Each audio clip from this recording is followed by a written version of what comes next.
গোলাঘাটৰ বৰ্তমান একমাত্ৰ কথাছবি গৃহ গ'ল্ড চিনেমা হলত ওলমিল তলা।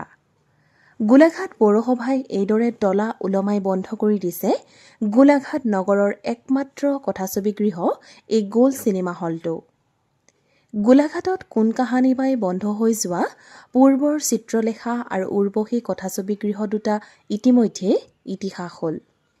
ফলত চিনেমা হল শূন্য হৈ পৰা গোলাঘাটত বহু দিনৰ বিৰতিত নগৰখনৰ পৌৰসভা মাৰ্কেটত নিৰ্মিত গ'ল্ড চিনেমা হলটোৱে ভুমুকি মৰাত গোলাঘাটত কথাছবি গৃহ এটাৰ দীৰ্ঘদিনৰ অভাৱ পূৰ হৈছিল। ২০১৫ চনত মুক্তি পোৱা হিন্দী কথাছবি বাহুবলীৰ প্ৰদৰ্শনেৰে গোলাঘাটত আৰম্ভ হৈছিল এই গ'ল্ড চিনেমা হলৰ। তেতিয়াৰে পৰা বিশেষকৈ বহুকেইখন অসমীয়া কথাছবিয়ে সমান্তৰালভাৱে মুক্তি লাভ কৰে গোলাঘাটৰ এই গ'ল্ড চিনেমা গৃহত। সেইখিনিলৈকে সকলো ঠিকেই আছিল। পিছে কেনাদো লাগে গোলাঘাট পৌৰসভাৰ কথাছবি গৃহটোৰ বাবদ আদায় পাব লগা মাহেকীয়া ভাড়াখিনিৰ দীৰ্ঘদিনীয়া অনাদায়ক লৈ।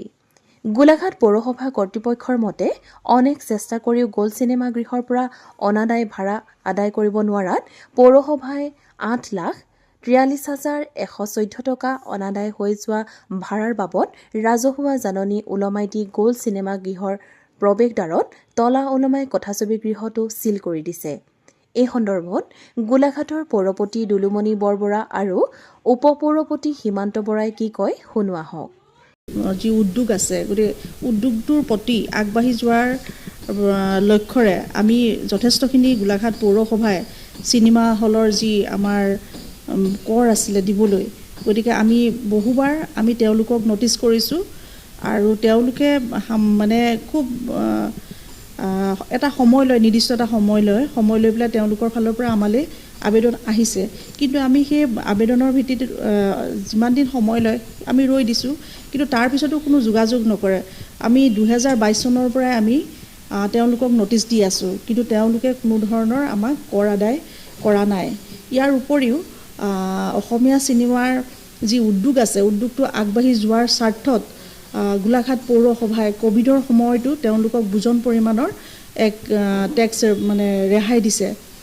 গতিকে ইয়াৰ পিছতো যদি তেওঁলোকে গোলাঘাট পৌৰসভাৰ টেক্সটো দিবলৈ আওকাণ কৰে তেতিয়াহ'লে আমাৰ পৌৰসভাৰ পৰা যথেষ্ট অসুবিধা হয়। গতিকে আমি বাৰে বাৰে তেওঁলোকক অনুৰোধ কৰিছোঁ, তাৰপিছতো দিয়া নাই আৰু আমি ন'টিচ পঠিয়াইছোঁ, তেতিয়াও তেওঁলোকে কাণসাৰ নকৰে। লেটকাজাৰী বুলি এখন আমাৰ ন'টিচ উলিয়াই তেওঁলোকৰ চিনেমা গৃহৰ ফ্ৰণ্টত যেতিয়া আমি লেটকাজাৰী ন'টিচ লগাইছোঁ তেতিয়াও তেওঁলোকে মানে অলপ হেৰি কৰি আৰু ফালি পেলাইছে যে পৌৰসভাইনো কি কৰিব এনেকুৱা ধৰণৰ। গতিকে আমি তাৰ ১৫ মিনিটৰ পিছতে এখনৰ ঠাইত আৰু ৫খন আমি ন'টিচ লগাই দিছোঁ যে পৌৰসভা এনেকুৱা নহয় যে কৰ কাটল নিদিলে মানে কোনোবা যে সাৰি যাব, সেইটো আমি মানে সেই চেলেঞ্জতহে আমি তলাটো চিনেমা হলত লগাব লগা হৈছে। পৌৰসভা বৰ্তমান সময়লৈকে ৮,৪,০৬৩ টকা দিবলৈ আছে। আমি যিহেতু ইয়াত দায়িত্বত বা মানে যিটো আমাৰ হল আছে, গতিকে আমি তেওঁৰ নামতে দিছোঁ। সাগৰদাৰ পৰা চিনেমা হলৰ মালিক হিচাপে তেওঁলোকে চিনেমা চলাই আছে, উঠাব পৰা নাই। গতিকে আমি উপায়বিহীন হৈহে আমি মানে তলাটো বন্ধ কৰিব লগা। ৰাজীৱ বৰাৰ লগত আমাৰ যোগাযোগ হোৱা নাই। আমি বাৰে বাৰে আমি পঠিয়াইছোঁ, ৰাজীৱ বৰাৰ লগতো আমি ফোনৰ যোগেৰেও কথা পাতিছোঁ, কিন্তু তেখেতে নিজে আহি কোনো ধৰণৰ ইয়াতে আমাক সঁহাৰি জনোৱা নাই। গতিকে উপায় মানে আমি উপায়বিহীন হৈহে আমি তলাটো লগাব বাধ্য হৈছোঁ। আমি ১৮ তাৰিখে লগাইছোঁ।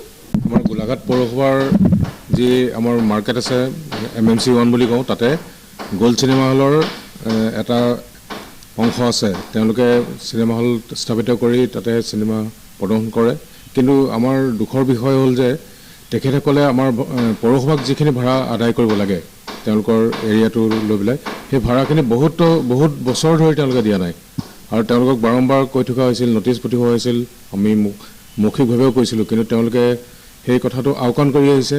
আৰু ইতিমধ্যে আমাৰ সভানেত্ৰী মহোদয়ে কৈছে যে আমি বিগত ক'ভিড পিৰিয়ডত আমি তেওঁলোকক যথেষ্টখিনি ধন ৰেহাই হিচাপে কৰি দিছিলোঁ তাৰ পাছতো তেওঁলোকৰ পৰা আমি আশানুৰূপ যিটো যোগাযোগ বা সঁহাৰি পাব লাগে সেইটো পোৱা নাই আৰু বৰ্তমান আমাৰ এই বৰ্ষৰ মাৰ্চ মাহলৈকে প্ৰায় 8 লাখ টকাৰ তেওঁলোকে ভাড়া অনাদায় কৰি আছে আৰু আমি বাধ্যত পৰি আমি সেই তেওঁলোকৰ প্ৰতিষ্ঠানটো বন্ধ কৰিবলগীয়া হৈছে আমি ইচ্ছা নাথাকিলেও আমি যিহেতু আমি পৌৰসভাৰ বৃহৎ স্বাৰ্থৰ খাতিৰত আমি যিহেতু আমাৰ যি কৰ কাটলাৰ ভাড়া তাৰ পৰা আমাৰ পৌৰসভাৰ পৌৰ কৰ্মচাৰীসকলক দৰমহা আদায় কৰি থাকিবলগীয়া হয় আৰু এই সময়ছোৱাত মাৰ্চ মাহত আমি যথেষ্ট প্ৰেছাৰৰ সন্মুখীন হওঁ আমাৰ যিহেতু এটা লক্ষ্য বান্ধি দিয়ে যে এটা টেক্স আমি তুলিবই লাগিব এই কৰখিনি যদি আমি নুতুলোঁ আমাৰ পৰৱৰ্তী সময়ত যি আমাৰ কেন্দ্ৰীয় চৰকাৰ বা যি অনুদান আহে এই অনুদান বন্ধ হৈ যোৱাৰ